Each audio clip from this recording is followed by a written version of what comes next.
welcome or welcome back to Beauty Bees. I'm Iris. It's been a while. Nothing too much going on, just didn't feel like filming. So, today's video is an update for my I Want Pan project. This is what happened to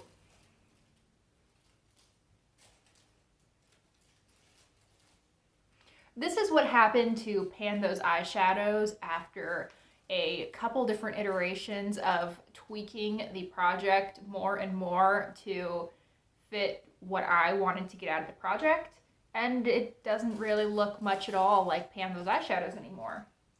So the way that I've been doing this is I have a magnetic palette that has 12 shades. I work on these shades to try to hit pan. And this is the palette I was working on last month. You can see there is a little bit of pan there. Now, usually I would go through each of these shades and how many times I have used it. I've lost my notebook that has all of my Project Pan tracking in it, and I have no idea where it could have gone. Like, there is no reason that it should have gone anywhere that wasn't my bedroom or my office.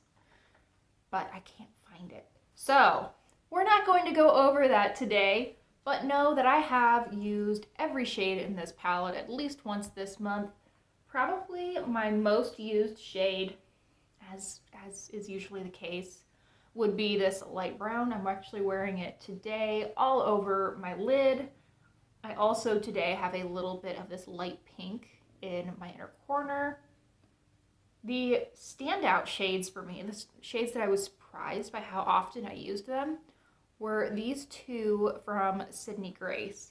These are the shades Baby Boy and Violet. I wore both of these at least twice as a single shadow look. And while those single shadow looks I don't think were very technically good, they looked like a lot when I wasn't wearing my glasses. My glasses tend to take the focus away from my eyes a little bit and forgive a multitude of sins when it comes to things like not being well blended or eyeshadow being a little bit too deep and dark. So with the glasses, I thought these looked great. Anyway, the shade that I've hit pan on is this like goldenrod yellow. Put this down. This is a Wet n Wild shade. If you have been around this channel for a very long time, I used to have a 32 pan palette from Wet n Wild, and it was really my first experience with really colorful shades, so that was really fun. But I decided to declutter that palette and repress quite a few of the shades into these round pans so that I could mix and match them and use them in my magnetic palettes. That was right around the time where I really started to get into single shadows. And I really haven't gotten great use on a lot of them since then, this one being no exception. It's a pretty shade. I mean, it's a very yellow gold. It's nice quality. I probably have this shade 3 or 4 times over. I'm thinking in particular of the ColourPop Play It Jewel palette. I'm almost certain has shade or shades that are almost identical to this. It's nice. I think I am going to keep this one. A lot of those Wet n Wild shades I've been hitting pan on and then choosing to declutter, but I think this one's going to stick around. It's a nice shade. And that leaves me with one shade that I will need to replace.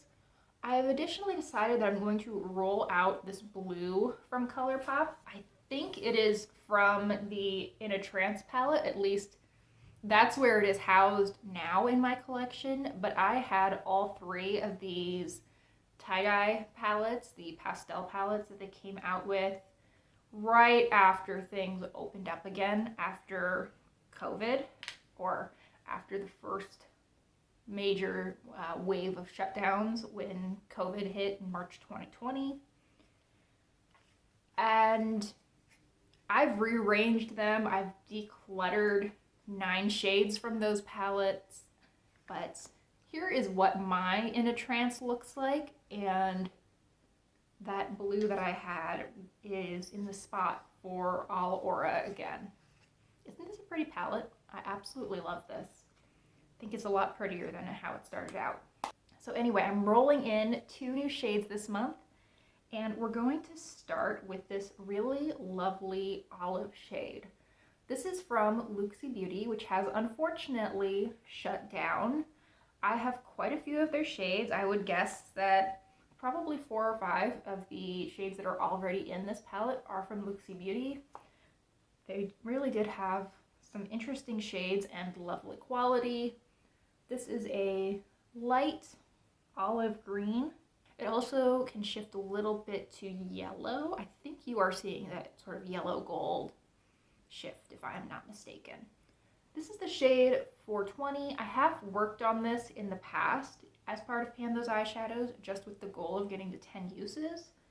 But I think that this green will be really nice for the fall and winter.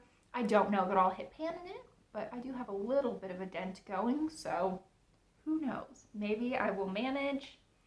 Then the other shade that I'm bringing in this month is another one from that Wet n Wild 32 pan palette. This is a deep purple, and this is a very thin pan. There isn't a ton of product.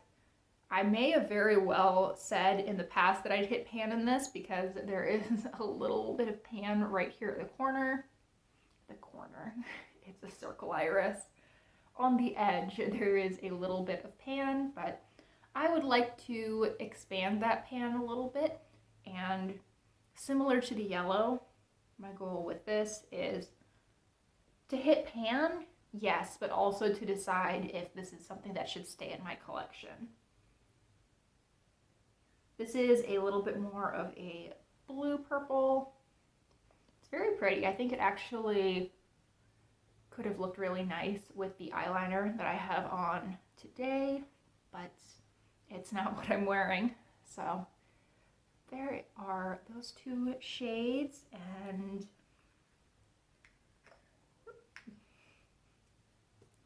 here is the palette that I will be working with.